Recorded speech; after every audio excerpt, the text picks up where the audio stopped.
Village. So wanted to give a quick update. We are about a month into quarantine where in Ohio, it's been about a month since there's been the stay-at-home order. So obviously our family is getting restless, but also we're dealing with handling situations with the foster care system where there are family and sibling visits and caseworker visits and, court and all of this stuff. And how does that all work with staying at home and everything pretty much being shut down. So wanted to give you an update on how things are going. So as for visitations, those have kind of converted to be a virtual visit. In-person visitations are not currently happening. That includes parents and family as well as siblings. Any kind of visitations that were happening in person are now on hold. That goes for us in Ohio and I think in many other parts of the country. There aren't a lot of guidelines as far as how to regulate the virtual visits. So the caseworkers are really, in our situation, just kind of leaving it up to us to figure it out. They gave some recommendations, but there is not an order to say, if they were having visits with mom and dad at this time on this day, then visits have to be on that day and for the same length of time. So what that means is that, I think a lot of times parents are not able to see, even virtually, their kids as much as they were before. It's very, very unfortunate. And really, if you think about a 2-hour visitation, a virtual call that's going 2 hours, kids and parents, maybe they don't have that much to talk about because during visits, they typically are, eating and sharing, crafts and they're doing games and different activities. And so when you turn that just to conversation, I think, especially with some of the younger kids, there's going to be that struggle. So in this case, I feel like, the parents are really getting the short end of the stick right now because not only can they not see their kids in person, but also the time, the face-to-face time, even virtually, is really getting diminished. Same thing with siblings. So when siblings are separated, there's usually some kind of an effort to make sure that the siblings get extra contact with each other. So again, there's no kind of regulations right now. It's just a recommendation from the caseworkers and the county that, some form of virtual sibling visit should be happening. And that's it. It's up to the caregivers and, maybe even birth family to kind of help get those things going.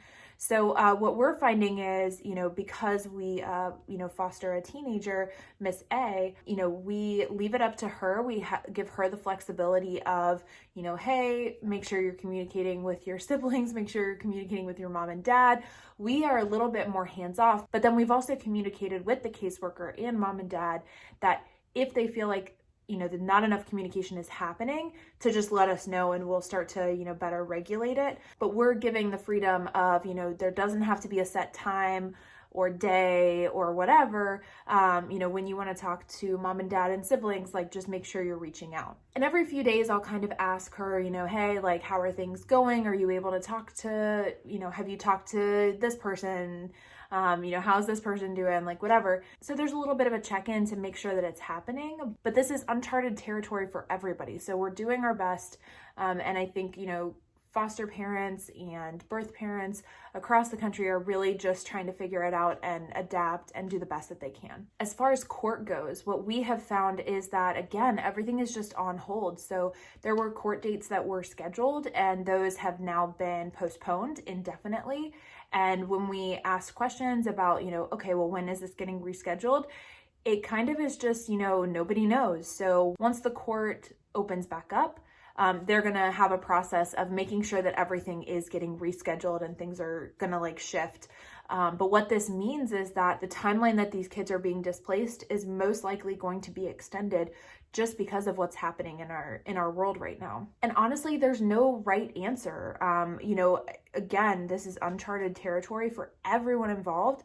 No matter the situation. So I don't know if there is a right answer. I think depending on the case and the family and the kids and all of that, there might be ways in which this is not impacting the timeline that the kids are in care because, visits can happen virtually, therapy can happen virtually, programs, that the parents are participating in, could be happening virtually. And so they, could be okay and it's not impacting the timeline. But I feel like most often right now, timelines are being extended. Also, a lot of things that are happening right now are taking place virtually, but caseworker visits are happening in person. So we found this out last week, which was a little bit alarming because when I found out that the caseworker is, mandated to have a home visit, what I'm hearing is, okay, this caseworker is going to all these different, foster homes and then going to different foster homes, and all of that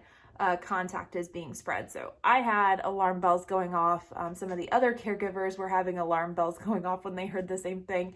And, obviously it's most important for us to keep all of the people in our family safe. And so when we expressed concern about that, we came to an agreement that luckily, hopefully the weather cooperates, but what we're gonna do is really have that visit outside. So they're gonna be 6 feet apart outside, making sure that they're maintaining that distance, but also the caseworker can see and talk to the kiddos who are in care. So if this is something that's happening with you, feel free to voice your concerns. There's no reason why you should be compromising the safety and the health of your family and the kids.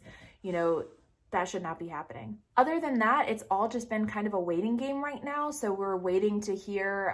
It sounds like for our state, things are going to slowly open up.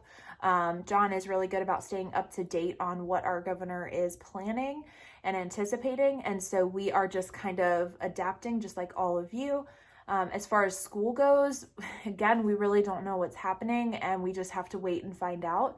Right now, it's technically spring break, so she has no actual work that she has to do, but previously she was completing all of the voluntary or optional work, and all of those points were turned into extra credit, which is awesome.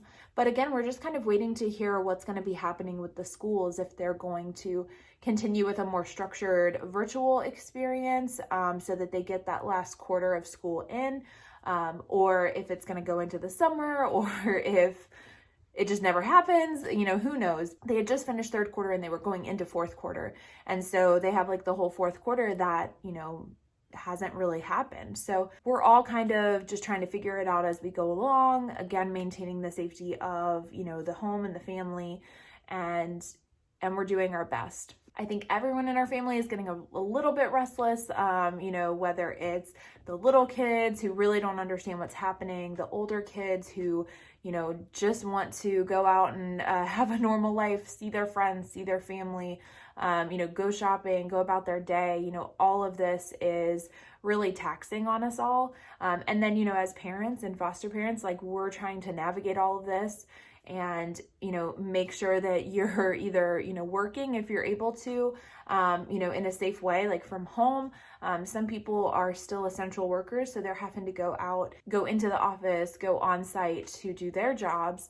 And, again, just maintain the safety of themselves and the family and the people around them. I know for John and I, we are anxious to hear when daycares are going to be reopened, because John and I both work from home and we are independent workers. And so, our compensation comes directly from the work that we do. And so, it's a struggle to be juggling 2 little kids and finding the time to get work done, make sure that we're still providing for our family, whether that's food on the table, paying for the shelter, all of that stuff. So we're all definitely impacted and we're doing our best. So for those of you who are curious kind of how we're doing and how we're adapting, that's just a little bit about what we're dealing with while being stuck at home through all of this craziness. And so we'll continue to keep you updated. That's it for this video. Thank you so much for watching. Make sure you like and subscribe, and we'll see you next time.